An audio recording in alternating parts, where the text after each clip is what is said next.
Olha só, nós trouxemos nas últimas semanas 3 assuntos muito relevantes que a gente vai atualizar agora para você. O primeiro deles é sobre o Conselho Tutelar, lá do município de Moaná. O que acontece? Um cidadão foi preso, acusado de extorsão. Só que após a divulgação da matéria, mais vítimas chegaram, mais pessoas chegaram para denunciar. E aí a polícia também está ouvindo as pessoas. Uma outra situação foi de um acidente que aconteceu também em Moaná, a respeito de um mototaxista que ocasionou um acidente com um professor da rede pública municipal. Ele acabou morrendo. E esse mototáxi acabou sendo preso pela polícia. E uma outra situação é sobre Maio Amarelo, que também estava acontecendo lá na cidade. Toda o Nielson que está lá, vai inclusive bater um papo agora com o delegado e você vai ter os detalhes a partir de agora na tela do Balanço.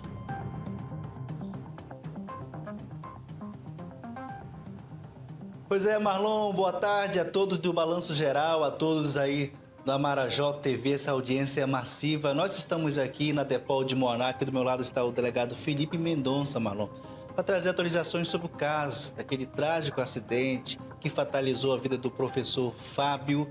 E inclusive, o causador deste acidente foi detido, já foi até transferido. A gente vai tentar conversar aqui com o delegado agora para ele explicar um pouco sobre quais os procedimentos. Saiu aí, a preventiva para o causador deste acidente. Tem esse delegado? Boa tarde. É isso, boa tarde a você, boa tarde a todos.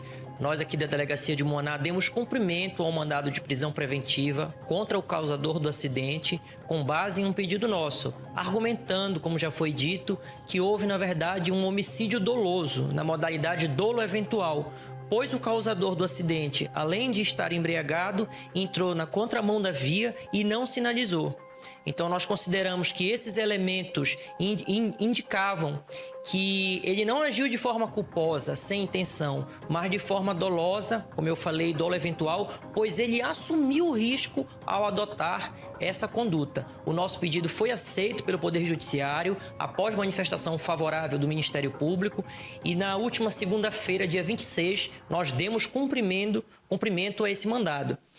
Após a prisão ser efetuada, foi realizada uma audiência de custódia em que a prisão foi mantida e na madrugada do dia 29 de maio ele foi transferido para o sistema penitenciário em Belém após a liberação de vaga. E nesse momento se encontra à disposição da SEAP já em Belém. E olha, Marlon, para você que está acompanhando a gente aqui, a gente também, eu nem conversei com o delegado sobre a situação, mas sobre o caso também, do conselheiro.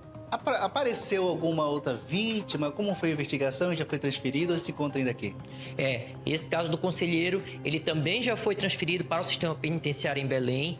Foi a mesma transferência do causador do acidente da morte desse professor aqui de Moaná. Eles foram transferidos juntos. Na verdade, foram 7 presos que estavam aqui na delegacia de Moaná.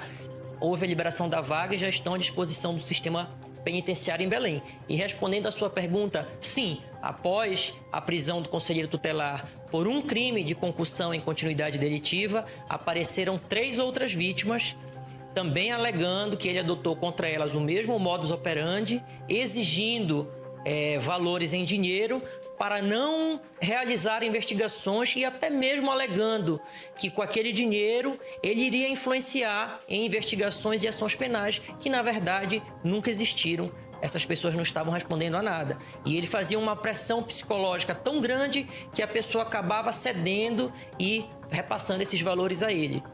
As 2 das 3 testemunhas que apareceram aqui na delegacia de Moaná após a deflagração da prisão do conselheiro, 2 delas apresentaram comprovantes Pix, enviando para a conta do conselheiro, enquanto que outra não apresentou o comprovante Pix porque alegou que não cedeu à exigência dele.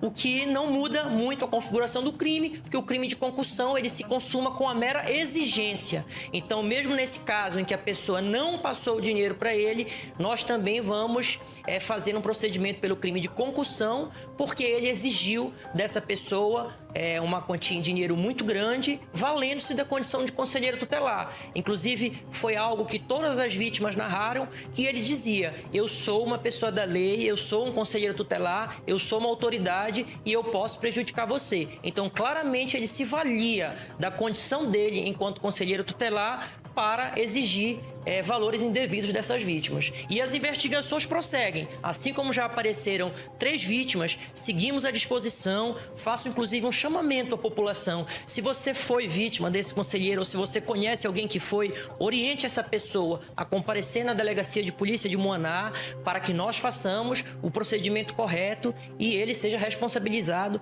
por esse ato extremamente ilícito que ele cometeu aqui na nossa cidade. Agora, delegado, a gente já está no finalzinho do mês de maio, que é considerado um maio laranja. Aqui pela DEPOL de Moaná aconteceu várias prisões em relação a estupro de vulnerável, não é isso? É isso.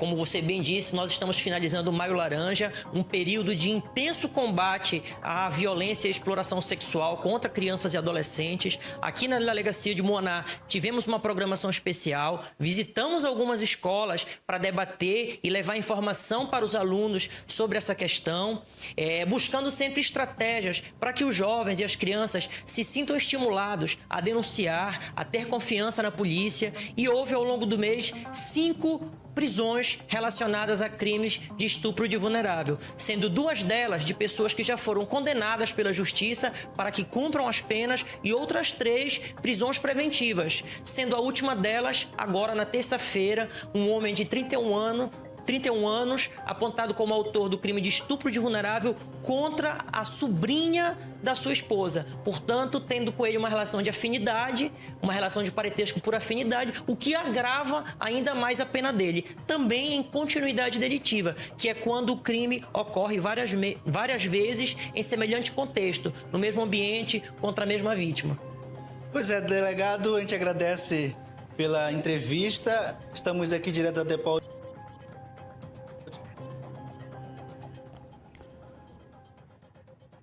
Jonelson, muito obrigado pelas informações que você traz, essa atualização dessas notícias que foram exibidas essa semana aqui.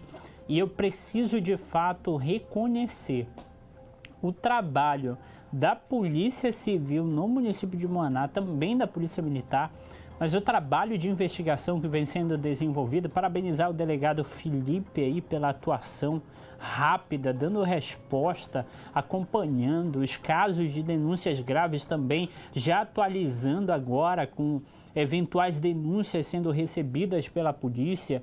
E isso é muito bom, quando a gente tem assim autoridades se envolvendo com as demandas da população e dando essa resposta. Isso é muito bom. Então a gente já tem aí o desenrolar dessa história, abriu aí um precedente, e aí parabenizar a percepção que o delegado teve na situação do acidente envolvendo o professor lá da rede pública municipal de Moaná que morreu. A gente trouxe a matéria aqui no balanço. Nesse caso, o delegado usou aí um argumento da lei, um artifício da lei, e acabou autuando a pessoa que ocasionou o acidente. É raro situações como essa aqui. Eu trabalho há mais de 10 anos como jornalista, repórter aqui no Marajó, e é raro a gente ter alguém sendo responsabilizado por um acidente.